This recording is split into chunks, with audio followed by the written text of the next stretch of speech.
ഡോറാബുച്ചി കാണുമായിരുന്നു. എന്റെ മോന് ഞാനൊരു 10 മുട്ട കൂടെ വാങ്ങിച്ചു തരാം. മുട്ട വേണ്ട, മുട്ടയുടെ കാശ് എന്ന് വെച്ചാ മതി. വെട്ടി വിഴുങ്ങാനല്ല, പിന്നെ ഒരു പണിയില്ലാതെ ഇങ്ങനെ വെറുതെ അടയിരിക്കല്ലേ, വെച്ച് നോക്ക്, ചിലപ്പോ വിരിയും. എടാ ഇങ്ങനെ തിന്നു തൂറി നേരം കളയാതെ കൺട്രി വെറ്റ്സ്. പറമ്പിലോട്ട് പോയി 4 തെങ്ങിന് തറയെടുത്തുകൂടെ? തെങ്ങിന് തട കൊടുക്കാനാണോ അപ്പൊ എന്നെ എഞ്ചിനീയറിംഗിന് വിട്ടു? ആ ശരിയാ.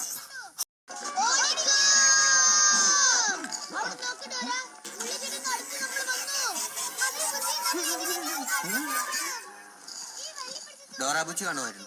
എന്റെ മോന് ഞാനൊരു 10 മുട്ട കൂടെ വാങ്ങിച്ചു തരാം. മുട്ട വേണ്ട, മുട്ടയുടെ കാശ് എന്ന് വെച്ചാ മതി. വെട്ടി വിഴുങ്ങാനല്ല, പിന്നെ ഒരു പണിയില്ലാതെ ഇങ്ങനെ വെറുതെ അടയിരിക്കല്ലേ, വെച്ച് നോക്ക്, ചിലപ്പോ വിരിയും. എടാ ഇങ്ങനെ തിന്നു തൂറി നേരം കളയാതെ കൺട്രി വെറ്റ്സ്.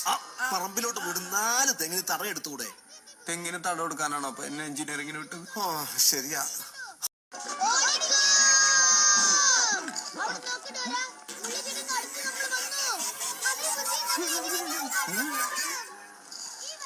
ഡോറാബുച്ചി കാണുമായിരുന്നു. എന്റെ മോന് ഞാനൊരു 10 മുട്ട കൂടെ വാങ്ങിച്ചു തരാം. മുട്ട വേണ്ട, മുട്ടയുടെ കാശ് എന്ന് വെച്ചാ മതി. വെട്ടി വിഴുങ്ങാനല്ല, പിന്നെ ഒരു പണിയില്ലാതെ ഇങ്ങനെ വെറുതെ അടയിരിക്കല്ലേ, വെച്ച് നോക്ക്, ചിലപ്പോ വിരിയും. എടാ ഇങ്ങനെ തിന്നു തൂറി നേരം കളയാതെ കൺട്രി വെറ്റ്സ്. പറമ്പിലോട്ട് പോയി 4 തെങ്ങിന് തറയെടുത്തുകൂടെ? തെങ്ങിന് തട കൊടുക്കാനാണോ അപ്പൊ എന്നെ എഞ്ചിനീയറിംഗിന് വിട്ടു? ആ ശരിയാ.